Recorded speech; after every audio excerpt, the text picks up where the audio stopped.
আমি সর্বপ্রথম আমাদের মহামান্য আদালতকে ধন্যবাদ জানাইতে চাই। তারা ন্যায় বিচার প্রতিষ্ঠার একটা অগ্রণী ভূমিকা পালন করছেন। এতদিন ন্যায় বিচার ছিল না, আদালতকে ব্যবহার করা হয়েছে। এই জন্য আশা করি আমরা সামনের দিনগুলোতে আমাদের আদালত জনগণের আশা আকাঙ্ক্ষা অনুযায়ী তারা জনগণের ন্যায় বিচার যাতে পায় সেই ব্যবস্থাই তারা করবেন।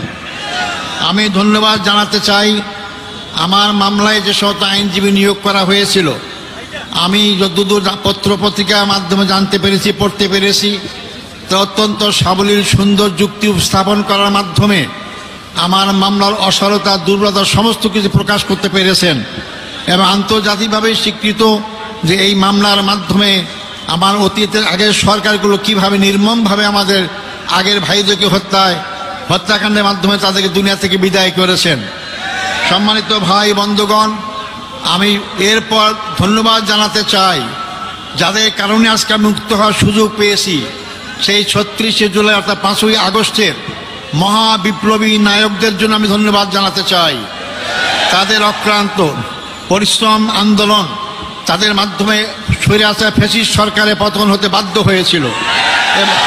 এবং সবচেয়ে আমি ধন্যবাদ জানাবো এই ক্ষেত্রে ছাত্র সমাজকে, যারা অতীতের অহংকার গর্বকে আবার প্রতিষ্ঠা করতে পেরেছেন। ছাত্র সমাজই রাস্তায় রাজপথে নেমে রক্ত ঢেলে তারা এই 14.5 বছরের ফ্যাসিস্ট সরকারের সকল অত্যাচারের বিরুদ্ধে জনগণকে সাথে নিয়ে তারা রাজপথে যে আন্দোলন গড়ে তুলেছিলেন, যার কারণে গর্ব গর্ব সব চূর্ণ হয়ে বাংলাদেশ নতুনভাবে স্বাধীনতা অর্জন করতে পেরেছে। আমি ধন্যবাদ জানাতে চাই ছাত্র, যুবক, শিক্ষক, সকল পেশাজীবী, সকল নারী পুরুষ, এমনকি শিশু বাচ্চাদেরকেও আমি দেখেছি তারা রাজপথে সেদিন নেমে এসেছিল। সবাইকে আমি ধন্যবাদ জানাতে চাই। আমি ধন্যবাদ জানাতে চাই আমাদের দেশপ্রেমিক সেনাবাহিনীকে, যারা জনগণের পক্ষ না নেওয়ার কারণেই আজকে আমরা এই অবস্থা আসতে সক্ষম হয়েছি। সম্মানিত ভাই ও বন্ধুগণ, আমি ধন্যবাদ জানাতে চাই। আমি দেখেছি, আমাকে বলেছে আমার মুক্তির জন্য আমি একজন নগণ্য ব্যক্তি, অনেকে রোজা রেখেছেন, অনেকে সিয়াম পালন করেছেন, অনেকে মানত করেছেন। আমি তাদেরকে ধন্যবাদ জানাতে চাই।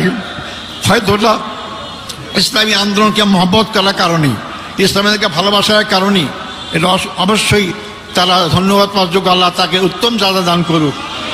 সম্মানিত ভাই ও বন্ধুগণ, আমি স্মরণ করছি অত্যন্ত দুঃখ বেদনা ভারাক্রান্ত হৃদয় যারা আমার নেতা ছিলেন, সেই নেতাদেরকে অন্যায়ভাবে হত্যা করা হয়েছে, জুডিশিয়াল কিলিং করা হয়েছে তাদেরকে। আমাদের শ্রদ্ধেয় নেতা বাংলাদেশ জামাত ইসলামীর আমির শহীদ মৌলানা মতিউর রহমান নিজামী, আমাদের শ্রদ্ধেয় নেতা জনাব শহীদ আলী হাসান মোহাম্মদ মুজাহিদ, আমাদের শ্রদ্ধেয় নেতা জনাব মোহাম্মদ কামারুজ্জামান, আমাদের শ্রদ্ধেয় নেতা জনাব মোহাম্মদ আব্দুল কাদের মোল্লা, আমাদের শ্রদ্ধেয় নেতা জনাব মোহাম্মদ আব্দুল কাদের মোল্লা। এরপরে সবচেয়ে দুঃখজনক হচ্ছে যে আমাদের সবার শ্রদ্ধার পাত্র, সারা দুনিয়ায় পরিচিত আন্তর্জাতিক খ্যাতিসম্পন্ন আলেমের দিন হযরত মাওলানা দেলাওয়ার হোসেন সাঈদীকে বিনা চিকিৎসায় হত্যাকাণ্ডের ষড়যন্ত্র হত্যা করা হয়েছে। আমি এটাকে সবাইকে স্মরণ করছি। সাথে সাথে আমি স্মরণ করতে চাই আমাদের শ্রদ্ধেয় নেতা মীর কাসেম আলী সাহেবকে। তাকেও সর্বশেষ তার ছেলেকে গুম করা হয়েছে, দেখতে চেয়েছিলেন, তাকেও দেখতে দেওয়া হয় নাই, তাকে ফাঁসির কাছে ঝুলে তাকে হত্যা করা হয়েছে। আমি সাথে সাথে জাতীয়তাবাদী দলের নেতা জনাব সালাউদ্দিন কাদের চৌধুরীকেও ফাঁসির কাছে ঝুলানো হয়েছে, আমি সেটাও আমি স্মরণ করতে চাই। সম্মানিত ভাই বন্ধুগণ, আমরা এর মধ্যেও হারিয়েছি জেলখানায় আমাদের সেই শ্রদ্ধেয় নেতা অধ্যাপক গোলাম আজমকে, আমরা হারিয়েছি আমাদের মৌলানা আবুল কালাম মোহাম্মদ ইউসুফ সাহেবকে, হারিয়েছি আমরা 5 বারের নির্বাচিত এমপি মৌলানা আব্দুল সোবহান সাহেবকে আমরা হারিয়েছি। এরপরও আমি বের হয়ে দেখতে পেলাম আমাদের সামনে এখন তারা নেই। আমাদের আমিরের জামাত, এখনকার আমির জামাতের পূর্বের যে আমির জামাত ছিলেন মকবুল আহমদ সাহেব এবং নাজির আহমদ সাহেব, তার সবাইকে আমি শ্রদ্ধা আমরা স্মরণ করছি এবং তার শোক সন্তপ্ত পরিবারের সদস্য সহ সবার কাছে আমি তাদের সমবেদনা জ্ঞাপন করছি। আল্লাহ তাদের সবাইকে ধৈর্য ধারণ করে তৌফিক দান করুক। সম্মানিত ভাই ও বন্ধুগণ, আমি এই প্রসঙ্গে বলতে চাই, এই হত্যাকাণ্ডের সঙ্গে যারাই যে পর্যায়ে জড়িত সবাইকে আইনের আওতায় এসে তাদের বিচার করা হোক।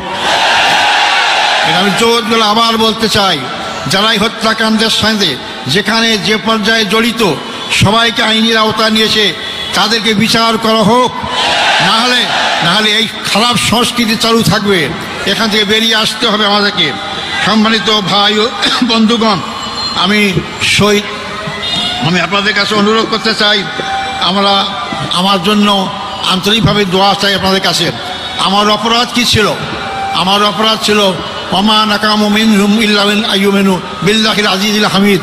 আল্লাহর প্রতি বিশ্বাস, এটাই তো আমার অপরাধ ছিল, আর তো অপরাধ নাই। আমি তো আপনাদের কাছে দোয়া চাই যে অপরাধের কারণে ফাঁসির কাষ্ট থেকে আজকে আমি এদের কাছে ফুলের মালা পাচ্ছি, রশি গলা সেরে গিয়ে ফুলের মালা পাচ্ছি।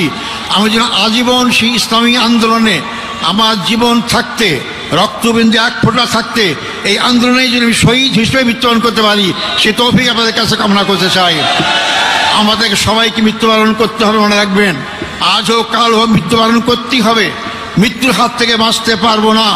আব্দুল কাদের মোল্লা ভাই আমার আমির ছিলেন, একটা কথা আমাকে প্রায় বলতে, আজার ভাই আমরা যেভাবে গুনাহগার, আমরা এই সব নিয়ে কাল পরে করে জান্নাত পাবো না।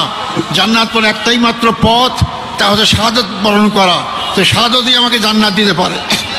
তাই যে দল, যে জাতি, যে ব্যক্তি শাহাদাত তামান্না করে এগিয়ে যায়, সেই দল, সেই জাতিকে কেউ দমাতে পারে না।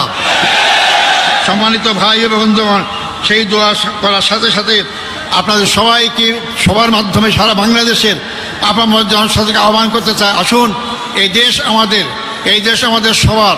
এই দেশের মানুষের আশা আকাঙ্ক্ষা, চিন্তা চেতনা, ঐক্য অনুযায়ী এই দেশটাকে ইসলামী সমাজ গড়ার আকাঙ্ক্ষা আমরা সবাই এগিয়ে যেতে পারি। আল্লাহ অবশ্যই আমাদের সাথে থাকবেন ইনশাআল্লাহ।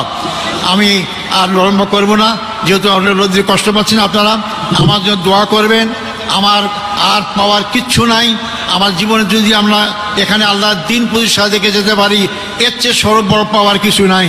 আপনাদের সবাই সেই দিন প্রতিষ্ঠা আন্দোলনে যার যার জায়গা থেকে যে ভূমিকা রাখা দরকার, সেই ভূমিকা সবাই রাখবেন, এই আশাবাদ ব্যক্ত করে সাংবাদিক বন্ধুগণ, ফটোগ্রাফার যারা এখানে আসছেন, যারা আজকে আমাদের এখানে উপস্থিত হয়েছেন, তাদেরকে আমি ধন্যবাদ জানাতে চাই।